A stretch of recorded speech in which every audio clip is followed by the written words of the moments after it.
नमस्कार। एक सवाल है जो शायद हम सबके मन में कभी न कभी आता है कि इतनी श्रद्धा से पूजा पाठ करने के बाद भी जिंदगी में वो नतीजे क्यों नहीं मिलते जिनकी हम उम्मीद करते हैं। तो चलिए आज इसी पर बात करते हैं और समझते हैं कि आध्यात्मिक शिक्षाओं के हिसाब से घर में एक ऐसा मंदिर कैसे बनाया जाए जो सच में समृद्धि लाए। हाँ, ये सवाल बहुतों का है और इसका जवाब पता है कहाँ छुपा है? अक्सर उन छोटी-छोटी, मामूली सी बातों में, जिन पर हमारा ध्यान तक नहीं जाता। तो आज हम क्या-क्या जानने वाले हैं? सबसे पहले एक अनदेखे प्रभाव के बारे में बात करेंगे।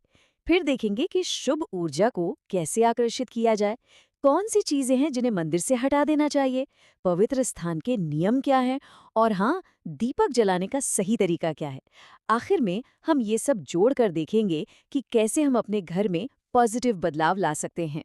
तो चलिए सबसे पहले बात करते हैं एक अनदेखे प्रभाव की, यानी हमारे पूजा घर की सूक्ष्म ऊर्जा की।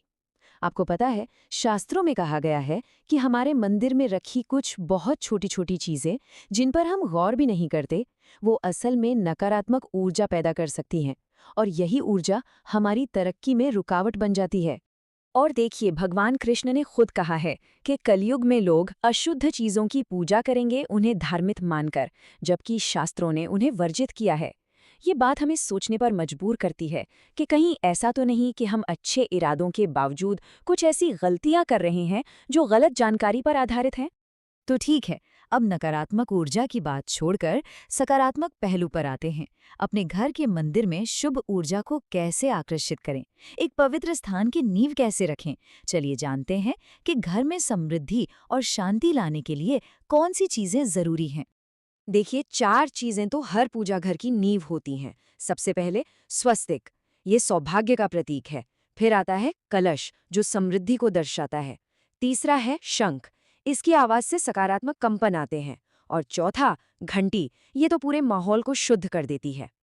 और शंख की बात करें तो ये कोई मामूली चीज नहीं है।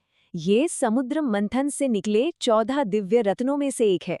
कहते हैं इसकी आवाज से घर में सकारात्मक ऊर्जा फैलती है और ये देवी लक्ष्मी को बहुत प्रिय है। तो जाहिर है, जहाँ शंख है वहाँ समृद्धि भी है। इन 4 चीजों के अलावा भी कुछ और जरूरी चीजें हैं, जैसे कि एक शिवलिंग जिसे उत्तर या पूर्व दिशा में रखना चाहिए।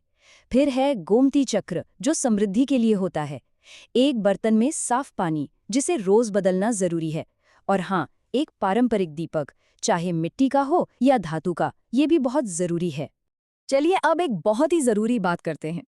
क्या रखना है ये तो जान लिया, पर पूजा घर से क्या हटाना चाहिए ये समझना भी उतना ही जरूरी है। क्योंकि जब तक हम नकारात्मक प्रभावों को नहीं हटाएंगे, तब तक हमारी पूजा की पूरी ऊर्जा खुल नहीं पाएगी। खासकर गणेश जी की मूर्तियों को लेकर एक नियम है। कहते हैं कि घर के मंदिर में गणेश जी की मूर्तियां हमेशा सम संख्या में होनी चाहिए, जैसे 2। लेकिन 3 या 5 यानी विषम संख्या में मूर्तियां रखना अशुभ माना जाता है। और भी कुछ चीजें हैं जिन्हें मंदिर से दूर रखना ही बेहतर है, जैसे पूजा में चढ़ाए हुए पुराने या टूटे चावल, अपने पूर्वजों की तस्वीरें, उन्हें पूजा घर में नहीं रखना चाहिए। किसी संत या साधु की मूर्ति भी नहीं। भैरव, शनिदेव या काली माता जैसे उग्र स्वरूप वाली मूर्तियां भी घर के मंदिर के लिए नहीं होती। हाँ, और एक बात, देवी लक्ष्मी की खड़ी मूर्ति की जगह बैठी हुई मूर्ति रखें। और अगर कोई भी मूर्ति जरा सी भी टूट गई हो, उसे तुरंत हटा दें। अच्छा, एक और सिद्धांत है, एकता का सिद्धांत। इसका मतलब है कि एक ही भगवान की एक से ज्यादा मूर्ति या तस्वीर मंदिर में न रखें। क्यों? क्योंकि ऐसा करने से आध्यात्मिक ऊर्जा बट जाती है, बिखर जाती है। हमें ऊर्जा को केंद्रित करना है, बिखेरना नहीं। तो अब आते हैं नियमों पर। पवित्र स्थान के नियम, मतलब पूजा पाठ करने का सही तरीका क्या है। क्योंकि मंदिर में क्या रखा है ये तो जरूरी है ही, पर हम उस जगह से कैसे जुड़ते हैं ये भी उतना ही जरूरी है। तो कुछ मुख्य सिद्धांत हैं जिनका ध्यान रखना चाहिए। पहला, पूजा करते समय चेहरा हमेशा पूर्व दिशा में हो। दूसरा, मंदिर सीढ़ियों के पास नहीं होना चाहिए। तीसरा, मूर्तियों को कभी भी सीधे जमीन पर न रखें। चौथा, पूजा करने वाले को हमेशा एक साफ आसन पर बैठना चाहिए। और हाँ, सिर्फ ताज़े और खिले हुए फूल ही इस्तेमाल करें, मुरझाए हुए नहीं। और एक ज़रूरी बात, पूजा के वक्त काले कपड़े पहनने से बचें। ऊंचाई को लेकर भी एक बहुत खास नियम है। जहां भगवान की मूर्तियां रखी हैं, वो जगह जहां हम बैठते हैं उससे कम 10 से 11 इंच ऊंची होनी चाहिए। ये सम्मान दिखाने का और ऊर्जा के सही प्रवाह को बनाए रखने का एक तरीका है। और अब बात करते हैं पूजा के सबसे जरूरी अनुष्ठानों में से एक की, प्रकाश का अनुष्ठान, यानी दीपक की शक्ति। दीपक कहाँ रखें, इसका भी एक नियम है जो ऊर्जा को संतुलित करता है। बहुत सरल है। घी का दीपक हमेशा भगवान की मूर्ति के बाईं ओर रखें और तेल का दीपक दाईं ओर। और दीपक को लेकर कुछ और नियम भी हैं। बाती का मुंह हमेशा उत्तर या पूर्व दिशा में होना चाहिए, पश्चिम में कभी नहीं।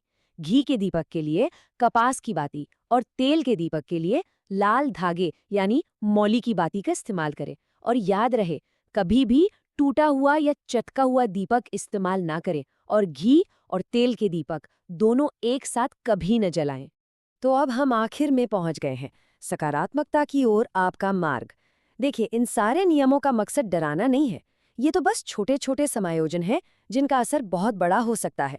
ये छोटे छोटे मगर शक्तिशाली बदलाव असल में आध्यात्मिक अभ्यास को और बेहतर बनाने के लिए हैं, ताकि घर का माहौल शांति, समृद्धि और सकारात्मकता से भर जाए।